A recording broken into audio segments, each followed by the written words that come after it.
आहुति हमारी प्यारी सी बिटिया ये हमें कुछ सुनाना चाहती है। क्या सुनाएंगे मुझे भी नहीं पता, पर मैं चाहता हूँ ये जो सुनाए वो आप भी सुने। राम क्यों पूजे जाते हैं? राम इसलिए नहीं पूजे जाते कि उन्होंने कौशल्या की कोख से जन्म लिया।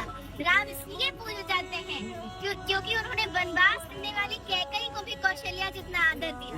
राम इसलिए नहीं पूजे जाते कि जानकी जैसी देवी से विवाह रचाया। राम इसलिए पूजे जाते हैं कि समाज द्वारा ठुकराई हुई अहिल्या जैसी स्त्री को भी उन्होंने देवी कह के बुलाया। राम इसलिए नहीं पूजे जाते कि दशरथ जैसा चक्रवर्ती सम्राट उनका पिता है। राम इसलिए पूजे जाते हैं कि जिसे पुत्र की तरह वो अपने हाथों से मुखाग्नि देते हैं, वो एक बूढ़े पक्षी जटायु की चिता है।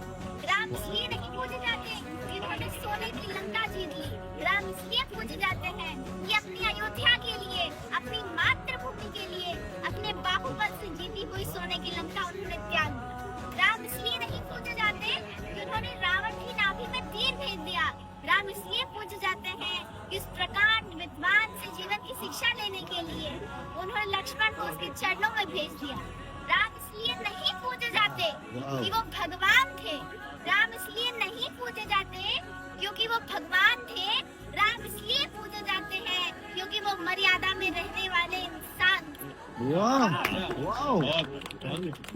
मैं एक चीज ऑफिशियली कहना चाहूंगा, ये मैंने आज से तकरीबन 1.5-2 साल पहले लिखा था, और जितना अच्छा हमारी आहुति बिटिया ने बोला है, मैं जीवन भर कोशिश करके भी इतना अच्छा कभी नहीं बोल पाया। एक बार तालियां आहुति के लिए। You are so blessed। Ram इसलिए पूजे जाते हैं, बिल्कुल ठीक है जो तुमने बोला, लेकिन इस देश में बेटियों की पूजा भी इसलिए की जाती है क्योंकि तुम्हारी जैसी बेटियां हैं इस देश में। खुश रहो बेटा।